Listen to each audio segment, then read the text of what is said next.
is the Big O Show.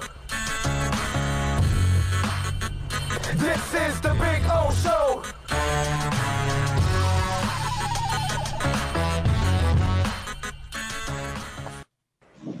So I wanted to ask you about having practice officials out there yesterday and just kind of the benefits of those guys out there for you and for especially the rookies with no preseason, just kind of getting them used to the NFL game.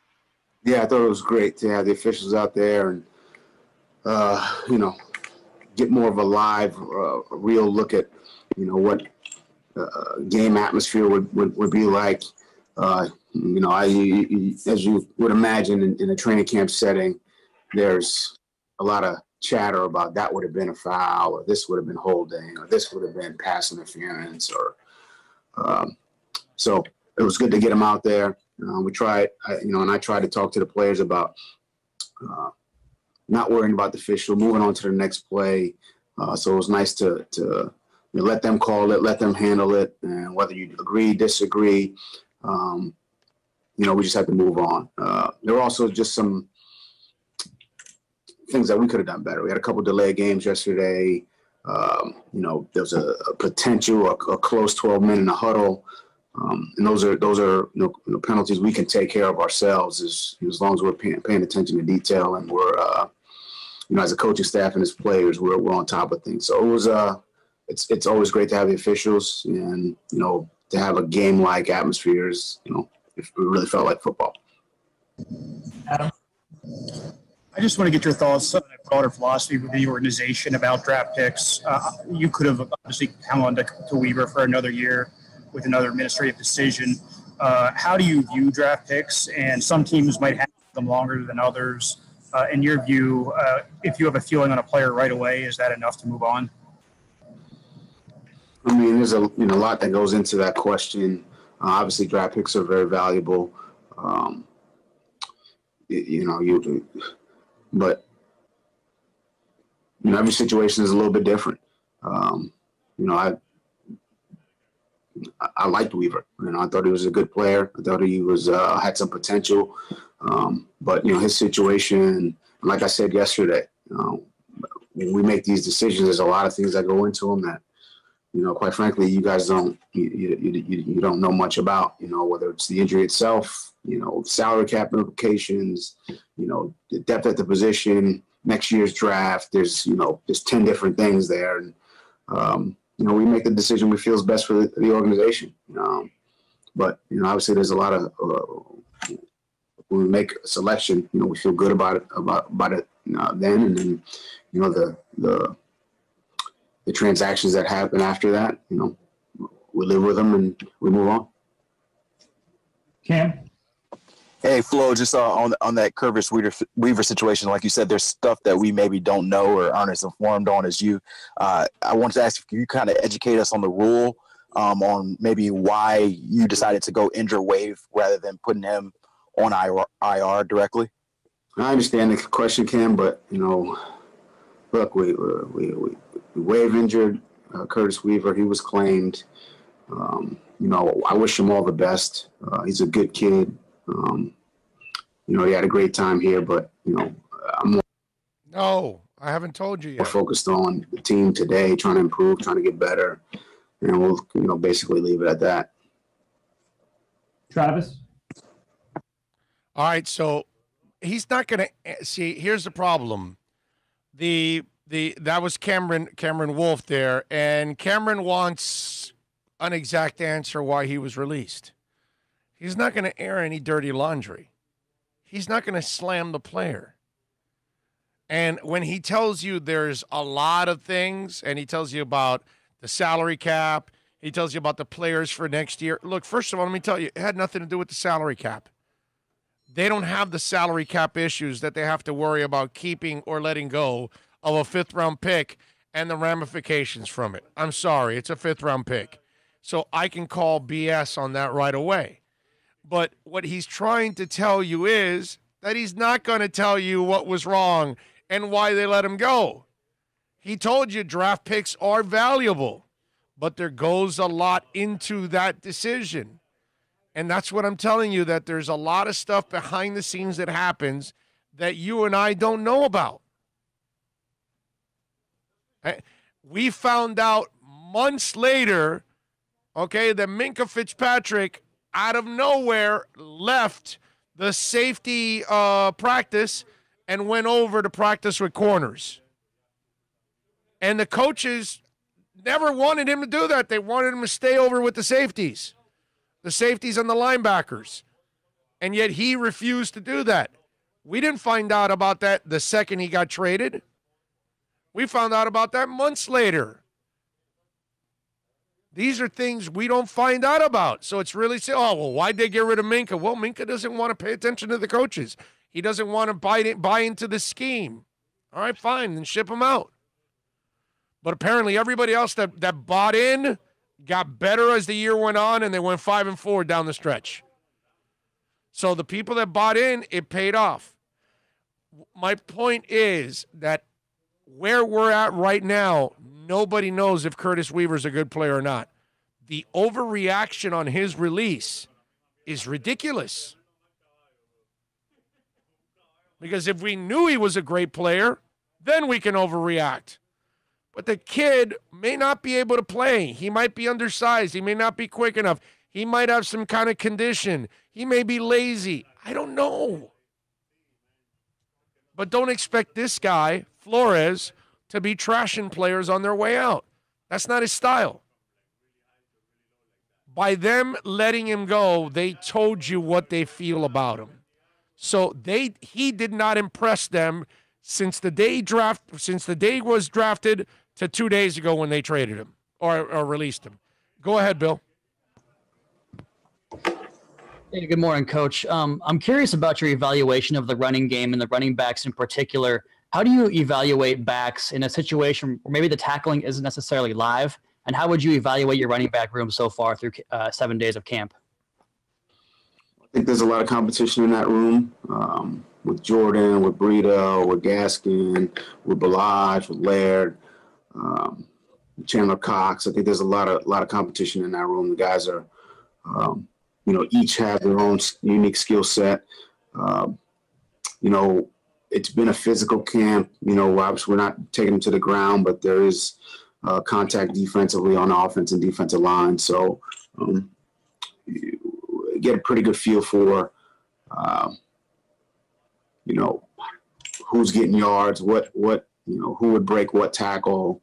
But at the running back position, it's, are they making the right cut?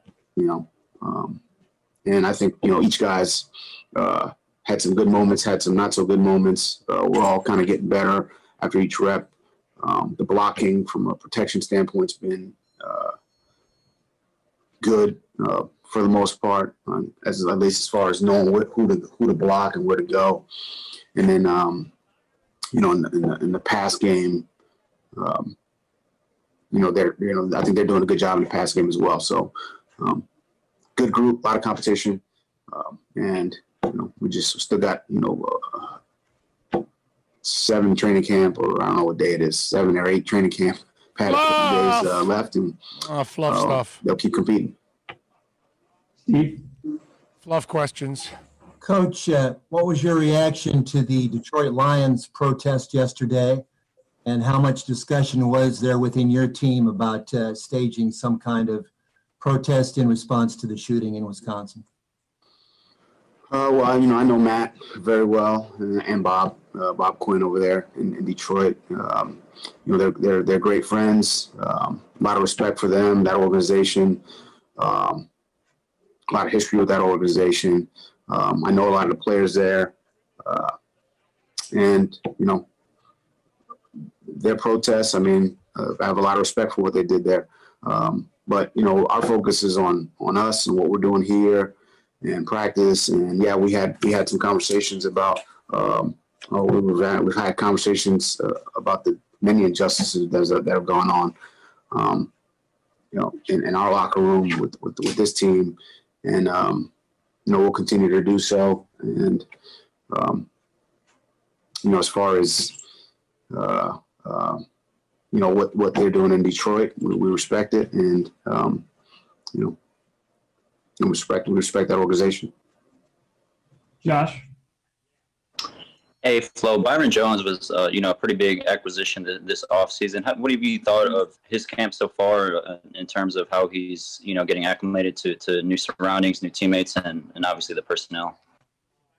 I think he's done a good job, but as you put it, I mean he's getting acclimated. I think the heat down here for a lot of players is it's something you got to get acclimated to. I know when I showed up here, something I had to get acclimated to as well. So I think he's doing a good job. I think practices have been competitive between he, Devontae, Preston, Jakeem, really that receiver DB. The competition that's gone on there has been good, and Byron's a good player. I think he's improving every day, and he'll continue to improve. So he puts the work in.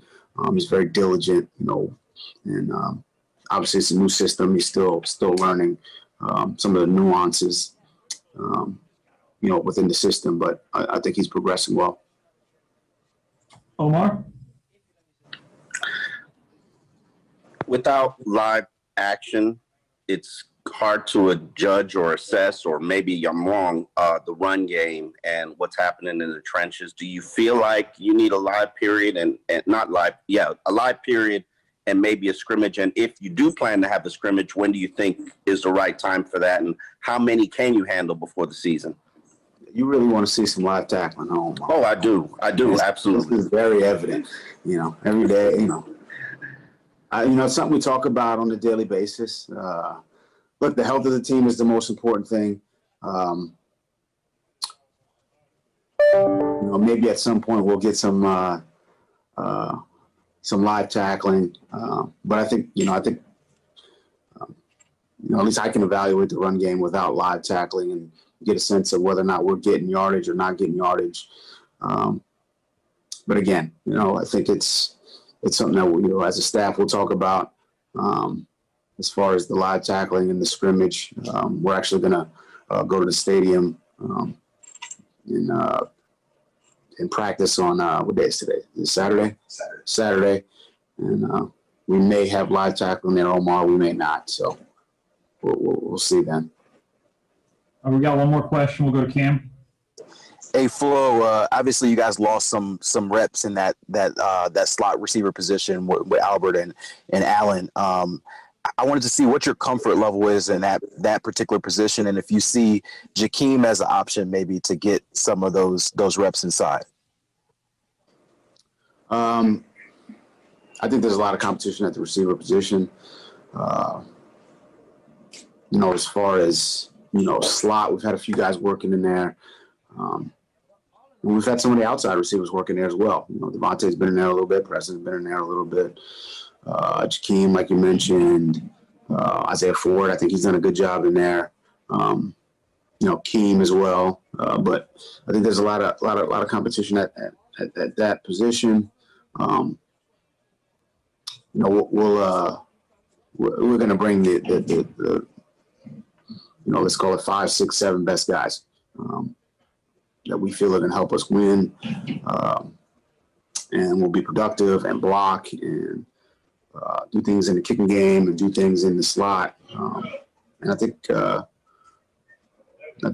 whole group's done well. And Jakeem's part of that. I mean, you mentioned him specifically. He's part of that as well. And I think they're all working, all competing. So. All right, there you go. And now let me. So I wanted to ask you about how. Pause it there a second. When it comes to this wide receiver thing, let me add what I think is a bright spot to all of this, because I'm kind of a little tired of this whole. Well, Albert Wilson and Allen Hurns left us, and this just really puts us in a really difficult position and all of that. And that.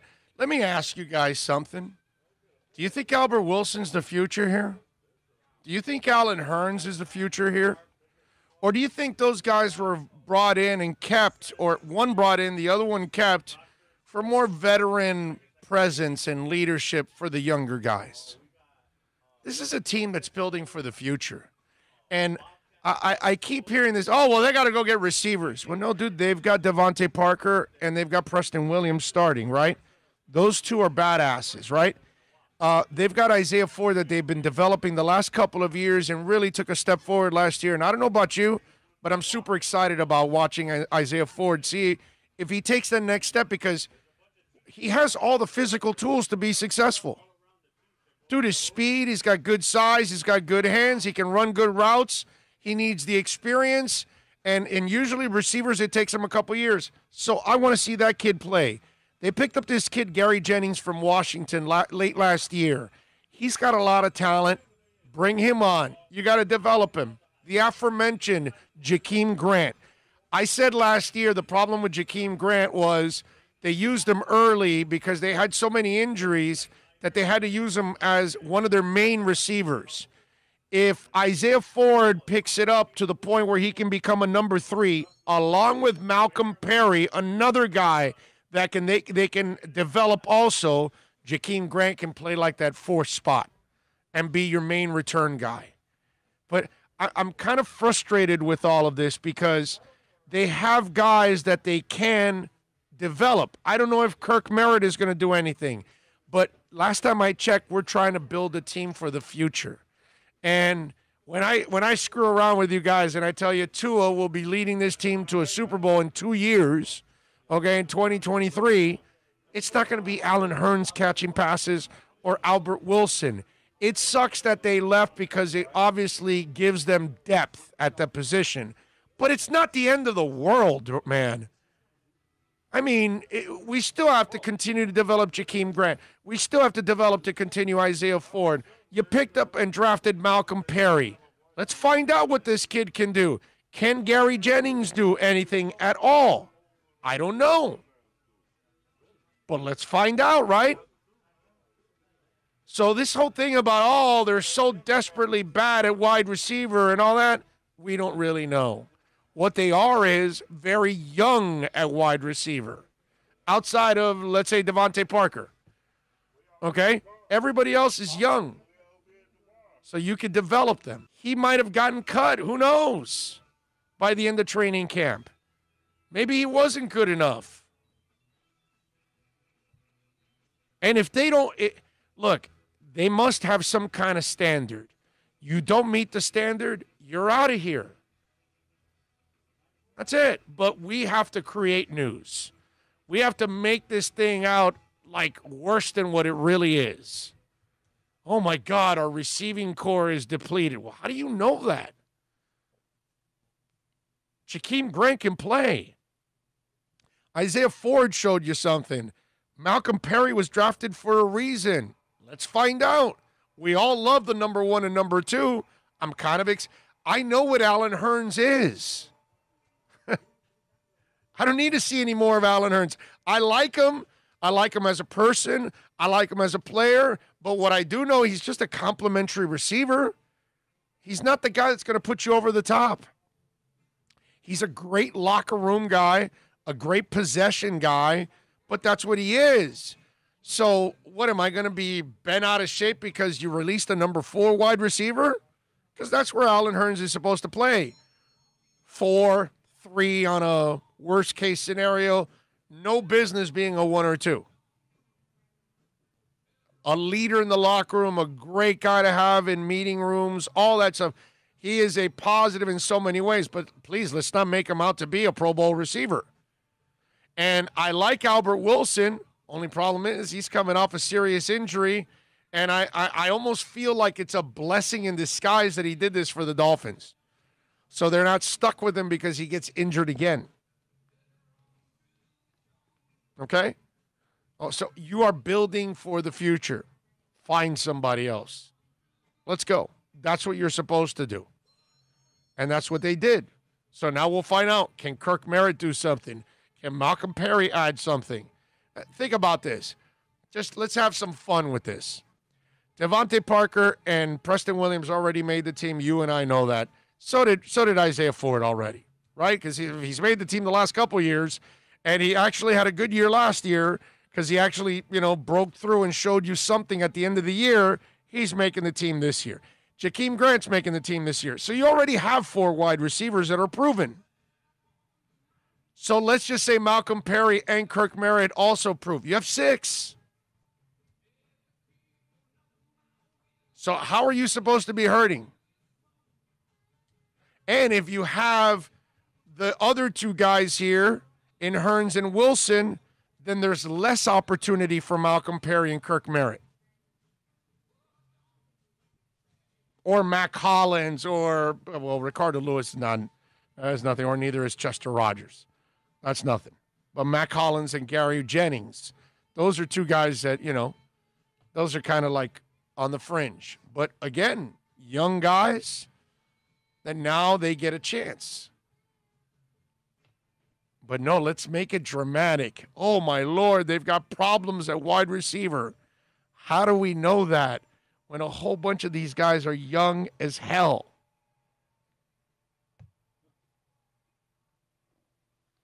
So funny, man.